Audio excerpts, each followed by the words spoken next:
Kyle here from allmediareviews.blogspot.com, and I'm here to do part one of at least two parts, vinyl, primarily vinyl and some music collection updates. I'm waiting on one record, well, I'm waiting on a bunch of records, but one specific record I know is at the post office that I won't be able to get till tomorrow, so that will be in part two. And it's a lot of records I'm going to be showing, so not a ton, but anyway, so I'm just going to start out with, I mentioned this on Facebook a little while ago. I've got the song, but I never actually had the physical EP. This is Kevin Gilbert's, the Thud version with the Kashmir EP. Now, I mean, this isn't like incredibly rare, but obviously you can't find it, you know, on a lot of sites. You have to really check eBay where I got it, so, and you can see this has Kashmir, and then it has, I forget what, I don't know if it has, I thought it had at least one extra like alternate take on one of the songs. It has a bonus 4-song CD featuring Kashmir. Well, it's in the shrink wrap. I don't even know if the shrink wrap tells. It might be on the back here, which me being sort of, oh yeah, I don't know. Someday, maybe if I get a second one of these, I'll pull it off. But it has, I think, like maybe an acoustic version of Joytown and some of the, like a demo or two that ended up on either Nuts and Bolts or the Thud Deluxe. But yeah, this was issued after the Kashmir song that was supposed to be on the Led Zeppelin tribute album that didn't make it, but then it got a lot of play and there was a lot of demand for it, and so definitely something, anything Kevin Gilbert related, I'm happy about. Alright, next is something that sort of slightly indirectly could have been related to Kevin Gilbert. He would have probably been with this group, or if it would have been called this, I don't know. But Transatlantic, finally, I don't know if they are reissued or being issued for the first time. I thought it was being issued for the first time, but this is the debut album SMPTe, which is, of course, this is Mike Portnoy's prog rock supergroup of sorts. It's just a side project he formed in the late 90s when he wanted to work with Neil Morris especially. It came with an actual CD, which I already had the CD, the deluxe edition, but yeah, this is the debut album, which I really like the debut album a lot. It's not my favorite Transatlantic, but it's a darn near close second. It features the 30-minute or 30-plus minute, I'm not sure how long it is, All of the Above on the, let's see here, if I'm not mistaken, I think this is, yeah, they split it up. And of course I have not gotten around to listening to this. It won't probably happen until I move. But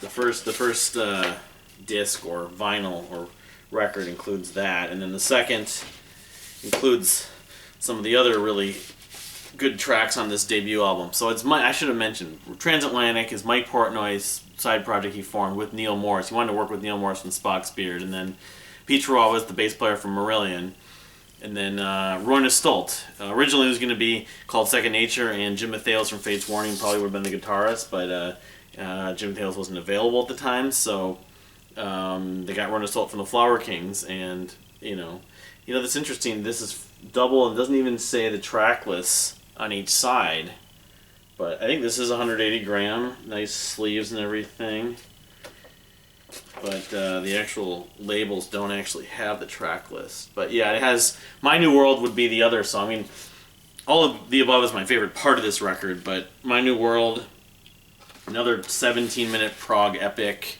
very much in the spirit of Genesis and Yes. I always thought that My New World was like a lost song from Close to the Edge. We All Need Some Light, which is sort of the single off this record. Here's the back. And that, even though it was like 6.5 minutes or something like that, was the last song to actually make the record. I always loved that song. Mystery Train, and then Hell 'Twas an I, which is a cover, an epic cover, but a cover of the song by Procol Harum, I believe. Which they do a lot of group vocals and stuff like that. Mystery Train's very Beatles-like. But anyway, so that was issued, I think, for the first time, or first time in a long time. And then the second Transatlantic album, that came out in 2000. This came out in 2001, and it comes with a CD too, which again I had previously had. But it says finally back on vinyl, as it says right here. But Bridge Across Forever, the second Transatlantic album, came out in 2001. And this is my favorite Transatlantic album by far. Well, not by far, but it definitely is my favorite. And it looks like the same thing happened with these vinyls, is that they didn't put the track list on the labels, unfortunately. But this is an album that, it's really a masterpiece. And it's about as good as modern progressive rock has sounded, even though it has the kind of the Genesis, Yes, Pink Floyd, kind of styling, so it has a retro sign. I remember Mike Portnoy saying he was trying to make something retro, but with modern production techniques. But yeah, so here's the second disc. So this has Stranger in Your Soul, which is a song Neil Morris plays frequently still. And I don't know if on his solo, with his solo band, but in Transatlantic, of course, when they have tours and played live. But that is my favorite Transatlantic song. A lot of people's favorite Transatlantic. It's just a perfect epic. The climax at the end is just unreal. It also features Duel with the Devil, which is another 20-minute song.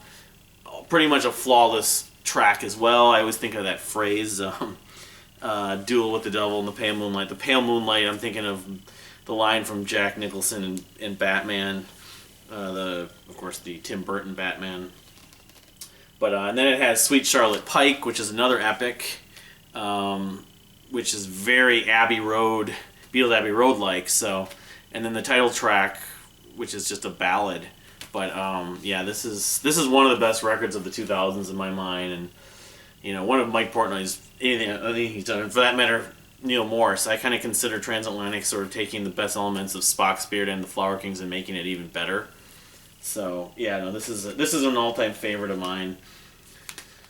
So yeah, it was great to finally be able to get both Transatlantic albums on vinyl, and not just spend very much time trying to put these back away. So I mentioned Jim Matheos was actually going to be in what would have been called Second Nature, but couldn't do it.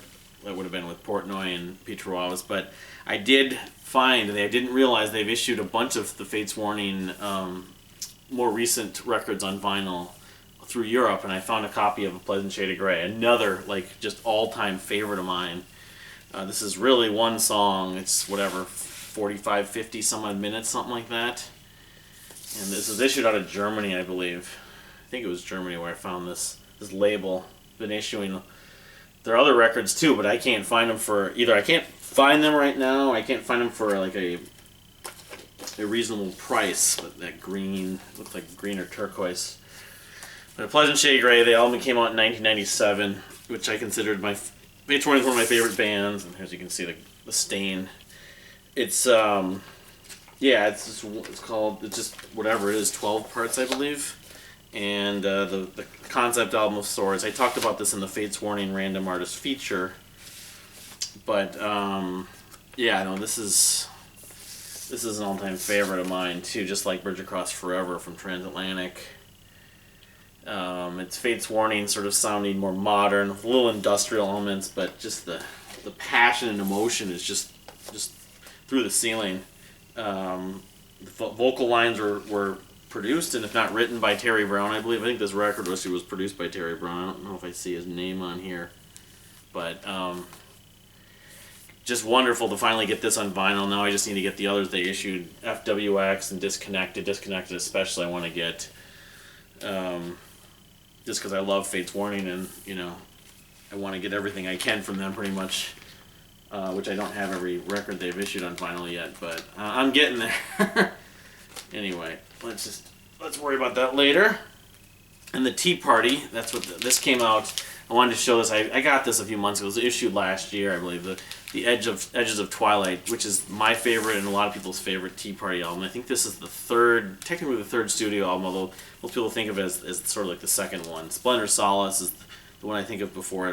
But the debut album was you can't find very easily. But another gatefold. Among the songs on here, my favorite probably being, isn't Sister Awake? Yep, Sister Awake. Tea Party being a band from Canada who came out I think they probably formed in the late 80s, but I probably will do some kind of feature on them at some point, but I'm not as well versed in their whole catalog, even though I own most of it. But very Zeppelin, Led Zeppelin influenced, but the singer Jeff Martin sounds a fair amount like Jim Morrison. I always describe the record from 2014, The Ocean at the End, was one of my favorite records from that year. I think it was in the top 5 for me, and they've really not ever put out a bad record, but this is among like their whatever it is 7-8 records they put out. This is by many people's accounts their best, although The Ocean at the End is certainly in the top 3 or 4. But yeah, there's a double that just got issued in 2015, and I got it. I can't remember when I got it. Late in the year, but I never got around to showing it. So you got the Edge of the Twilight vinyl, another great record. And I'm going to show 2 more that I just found used in the last few weeks. And then the others that I wanted to show for this update, this video, will have to wait till I get the record that's at the post office, among some others. But I found a copy for just really cheap, not really cheap, but relatively cheap. Kerry Livgren's first album. It's called Seeds of Change, which includes the services of, it's not a gatefold or anything, as you can see. It includes the services of Ronnie James Dio, at least on 1 or 2 tracks. Here's the sleeve. It came out in like 1978 or 79. Or 80 maybe. Yeah, maybe it was 1980. Yeah, it's got Robbie Steinhardt, Kansas members, Phil Ehart, Steve Walsh appear on it, but there's some other people. I mean, these other names: Bobby Campo, Jeff Pollard, Ronnie James Dio. I know is on here. That was one of the reasons why I thought I'd just buy it, kind of blindly, ever never hearing it. Yeah, he sings on Mask of the Great Deceiver, at least. But yeah, and this isn't as religious as Christian as I guess Kerry Livgren's music later became after he left Kansas.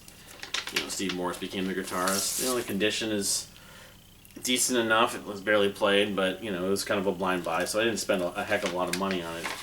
I had a new record store that we went to in Minneapolis called Flashlight Vinyl. But yeah, certainly worth checking out, worth taking the plunge for that much. And then I found over the weekend, Half Price Books, I don't know, nationally I guess, did a sale. I found Queen's Kind of Magic, which is, this is a gatefold. This is a gatefold. They had a sale, so I got half off on this, actually, like 40%. Well, this isn't my favorite Queen album, and an album that I probably have not even listened to. It's actually a promo. I didn't even realize. Look there. But it does have Princes of the Universe, of course, which is on the Highlander movie soundtrack and the Highlander little theme intro to the TV show that was more known for in the 90s, I guess. But it has like 1 or 2 other tracks, but a lot of people think this is sort of an underrated record, Kind of Magic. One Vision, I think that's the other one.